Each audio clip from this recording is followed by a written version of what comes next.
ਪਈ ਲੰਮੇ ਲੰਮੇ ਪਈ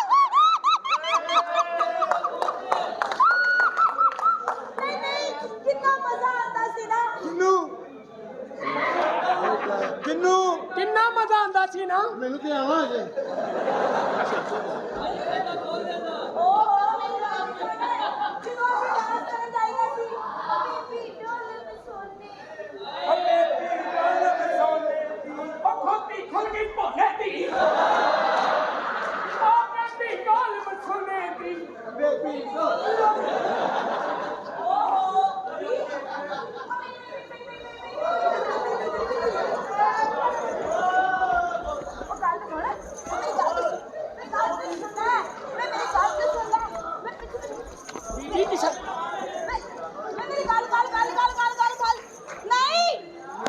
ਉਹ ਟਿਕ ਜਾ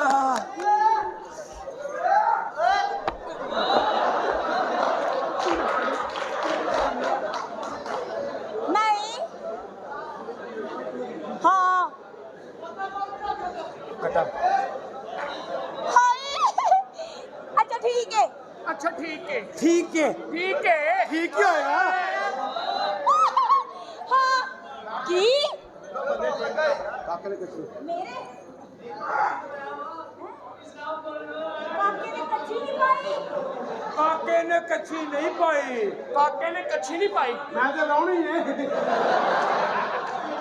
नहीं किसी की बात से मैं कर लिया माँ जी ने कट्टा देता केरा खंबा के सजा ओए माँ जी ने कट्टा दे देता ये माँ जी ने कट्टा दे देता ही ਅੱਛਾ ਠੀਕ ਹੈ ਫਿਰ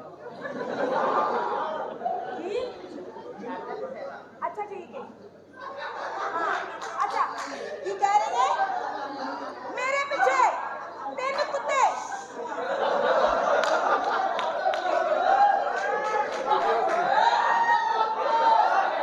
कुत्ते होंगे मैं तो मुंशी हूँ अच्छा एक बूली कुत्ता है नहीं नहीं है एक केक कुत्ता है अच्छा ठीक है एक स्पाइसी कुत्ती है चल ठीक है तो फोन बंद कर मैं हुणे ही इन्हां नूं दस लैनी आ तैनूं पता है ना मैं इन्हां दी ऐसी दी तैसी फेरांगी बोल बास वे तुसीं इत्थे की कर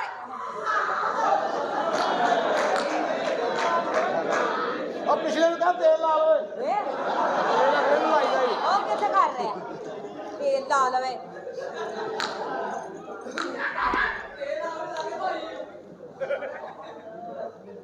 ਇਹਨਾਂ ਕੁਛ ਨਹੀਂ ਕਹਿਣਾ ਇਹਨਾਂ ਨੂੰ ਸਾਰੇ ਬੱਬਰ ਸ਼ੇਰ ਚੀਤੇ ਮੈਨੂੰ ਵੇਖਣ ਆਏ ਨੇ ਕਿਉਂ ਤੂੰ ਸੜੀ ਲਾਣਾ ਤੇਰੇ ਤੇ ਕਦੀ ਤਾਂ ਕੋਈ ਚੰਗੀ ਗੱਲ ਕਰ ਲਿਆ ਕਰ ਚੰਗੀ ਗੱਲ ਹੀ ਕਰ ਰਿਹਾ ਹਮੇਸ਼ਾ ਮੇਰੇ ਤੋਂ ਸੜਨ ਵਾਲੇ ਬਣੇ ਨੇ ਹਾਂ ਹੋਣਗੇ ਅਸੀਂ ਸਰਦੇ ਕਿਸੇ ਤੂੰ ਤੋਂ ਹੀ ਸੜਨਾ ਵੇ ਨਾ ਅਲਹਮਦੁਲਿਲਾ ਨਹੀਂ ਸਰਦਾ ਤੂੰ ਬਹੁਤ ਜ਼ਿਆਦਾ ਸੜਨਾ ਹੈ ਭਾਜੀ ਇੱਕ ਮਿੰਟ ਵੀ ਕਸਮੇ ਬਿੱਲੋ ਰਾਣੀ ਸਾਡੇ ਡਰਾਮੇ ਦੀ ਡਾਇਰੈਕਟਰ ਨੇ ਆਹੋ ਸਾਰੇ ਡਰਾਮੇ ਇਹੀ ਤਿਆਰ ਕਰਦੀ ਏ ਹਾਂ। ਤੇ ਇਹ ਵਨ ਡਰਾਮੇ ਕਿਆ ਬਾਤ ਮੈਂ ਬੜੇ ਡਰਾਮੇ ਕੀਤੇ ਨੇ ਹਾਂ। ਲੇਕਿਨ ਇਹ ਡਰਾਮੇ 'ਚ ਕੰਮ ਕਰਕੇ ਮੈਨੂੰ ਮਜ਼ਾ ਆ ਰਿਹਾ ਵਾਕਈ? ਬਿੱਲੋ ਦੇ ਨਾਂ ਦੀ ਇੱਕ ਕਲੈਪ ਹੋਣੀ ਚਾਹੀਦੀ ਬਈ ਸਾਡੇ ਡਰਾਮੇ ਦੀ ਯਾਰ ਇਹ ਬਾਹਰ ਡਾਇਰੈਕਟਰ ਹੈ ਯਕੀਨ ਕਰੋ ਜਿੰਨੀਆਂ ਬੱਚੀਆਂ ਭੇਜਦੀ ਹੈ ਨਾ ਆ ਭੇਜਦੀ ਜੇ ਉਹ ਦੱਲਿਆ ਠਹਿਰ ਜਾ ਓਏ ਓਏ ਤਮੀਜ਼ ਨਾਲ ਸਮਝ ਆਈ ਨਾ ਮੇਰੇ ਨਾਲ ਪੁੱਠੀ ਸਿੱਧੀ ਗੱਲ ਨਾ ਕਰਿਆ ਕਰੋ ਮੁਰਸ਼ਦ ਸਾਡੇ ਡਾਇਰੈਕਟਰ ਹੋ ਅਸਾਂ ਨਾਲ ਪੁੱਠੀ ਜੀ ਗੱਲ ਕਰ ਸਕਨੇ ਆ ਹਾਏ ਆਦਾਬ ਆਦਾਬ ਬਿੱਲੋ ਰਾਣੀ ਹੈਲੋ ਮੈਂ ਕਦੋਂ ਤੇਰੇ ਨਾਲ ਡਰਾਮੇ ਕਰ ਰਿਹਾ ਕਿੰਨੀ ਤੁਸੀਂ ਮੇਰੀ ਤਾਰੀਫ ਕੀਤੀ ਹੈ ਤੁਹਾਡਾ ਮੋਬਾਈਲ ਤੈਨੂੰ ਅੱਲਾ ਦੇ ਕਸਮ ਪਿੱਛੇ ਮੰਗੀ ਨਾ ਨਹੀਂ ਮੰਗਾਂਗੀ ਬੜੀ ਦੇਰ ਤੋਂ ਤੇਰੇ ਨਾਲ ਕੰਮ ਕਰ ਰਿਹਾ ਹਾਂ ਠੀਕ ਹੈ ਤੇਰੀ ਇੱਜ਼ਤ ਵੀ ਕਰਨਾ ਹਾਂ ਮੇਰੇ ਇੱਕ ਦਿਲ ਦੀ ਆਖਰੀ ਖੁਆਇਸ਼ ਹੈ ਪੂਰੀ ਕਰ ਦੇ ਆਖਰੀ ਹਾਂ ਚਲ ਠੀਕ ਹੈ ਤੇਰੀ ਪੂਰੀ ਕਰ ਮਿਹਰਬਾਨੀ। ਦਿਆਂਗੇ ਫਿਰ ਭਾਵੇਂ ਮੈਂ ਡਰਾਮਿਆਂ ਤੋਂ ਕੰਮ ਛੱਡ ਲਵਾਂ ਹਾਂ। ਮੈਂ ਗੋਲ ਗੱਪੇ ਲਾ ਲਾਂਗਾ ਚਲ ਠੀਕ ਹੈ ਗੁੱਸਾ ਬੋਲ। ਤਾਂ ਨਹੀਂ ਕਰੇਂਗੀ ਨਹੀਂ ਆਖਰੀ ਖੁਆਇਸ਼ ਪੂਰੀ ਕਰਾਂਗੀ ਮੈਂ ਤੇਰੀ ਧੁੰਨੀ ਚ ਉਂਗਲ ਫੇਰ ਲਵਾਂ ਔਰ ਇਹ ਬੜਾ ਬਗੈਰਤੀ ਤੈਨੂੰ ਵੀ ਪਤਾ ਇਹਨੇ ਧੁਨੀ ਕਿਹਦਾ ਨਾਂ ਰੱਖਿਆ ਹੈ ਏ ਆਹ ਪੂਰਾ ਸੁਣ ਲੈ ਕਰ ਇੱਥੇ ਵੇ ਕੰਜਰੋ ਕੋਈ ਸਹੀ ਭੈਣ ਪੇਸ਼ ਕਰੋ ਚਲੋ ਬਾਕੀ ਜੋ ਬੱਚਿਓ ਤੁਹਾਡੀ ਮੈਂ ਸਾਰੀ ਉਂਗਲ ਸ਼ੁੰਗਲ ਤਰੋੜ ਕੇ ਨਾ ਤੁਹਾਡੇ ਉੱਥੇ ਦੇ ਦੇਣੀ ਹੈ ਸਹੀ ਭੈਣ ਪੇਸ਼ ਕਰੀਏ ਸਹੀ ਆ ਬੱਚਿਆ ਨਹੀਂ ਸਹੀ। ਐਡਾ ਤੂੰ ਸ਼ੋਹਾ ਤਮੀਜ਼ ਦਾ ਗੱਲ ਕਰਿਆ ਕਰ ਕੀ ਆਦਾਬ ਕੀ ਹੈ ਆਦਾਬ ਅਦਾਬ ਆਪਣਾ ਆਪਣਾ ਸਹੀ ਭੈਣ ਪੇਸ਼ ਕਰ ਆਦਾਬ ਜਿਹੜੀ ਸ਼ੈ ਚਾਹੀਦੀ ਮੂੰਹ ਮੰਗ ਨਾ ਠੀਕ ਹੈ ਸਹੀ ਭੈਣ ਵੇ ਇਹਦੇ ਕੋਲੋਂ ਮੈਂ ਕੀ ਮੰਗਣਾ, ਮਰ ਜਾਣਾ ਆਪ ਕੇ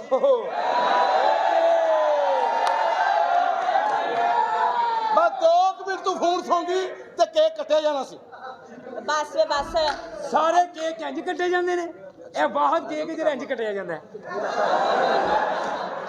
ਅੱਛਾ ਮੇਰੀ ਗੱਲ ਸੁਣੋ, ਹਾਂਜੀ। ਮੈਂ ਇੱਥੇ ਚੰਨ ਨੂੰ ਮਿਲਣ ਆਈ ਆ। ਅੱਛਾ ਚੰਨ ਨੂੰ? ਹਾਂ ਚੰਨ ਮੇਰਾ ਪਿਆਰ ਹੈ, ਮੇਰਾ ਇਸ਼ਕ ਹੈ। ਅੱਛਾ ਤੁਹਾਡਾ ਇਸ਼ਕ ਹੈ? ਹਾਂਜੀ ਮੇਰਾ ਇਸ਼ਕ ਹੈ। ਅਸੀਂ ਵੀ ਇਸ਼ਕ ਕਰਨੇ ਆ। ਕਿਹਦੇ ਨਾਲ? ਨੈਕਸਟ ਨਾਲ। ਇਹ ਸਾਡਾ ਕੰਦਾ ਸੱਚਾ ਇਸ਼ਕ। ਮੈਂ ਕਿਹਾ ਹਾਂ ਤੁਸੀਂ ਮੈਨੂੰ ਸਭ ਤੋਂ ਸਮਝਦਾਰ ਲੱਗਦੇ ਹੋ। ਹਾਂ ਪੁੱਛੋ। ਇਹ ਮੈਨੂੰ ਦੱਸੋ ਕਿ ਸੱਚਾ ਇਸ਼ਕ ਕੌਣ ਕਰਦਾ ਸੀ? ਇਹ ਤੈਨੂੰ मैं दसांगा सच्चा इश्क कौन करता कौन करता सी? इश्क इश्क हजरत अली ने किया तो सजदे में सर को झुका दिया, और इश्क इश्क इमाम हुसैन ने किया तो सर को नेज़े पे लटका दिया, और इश्क इश्क उस खुदा ने किया तो आप सरकार की आमद में पूरी कायनात को बना दिया। मैं चंन नूं ले के आया ਤੁਹਾਡੇ चंन। ऐ सच्चा इश्क।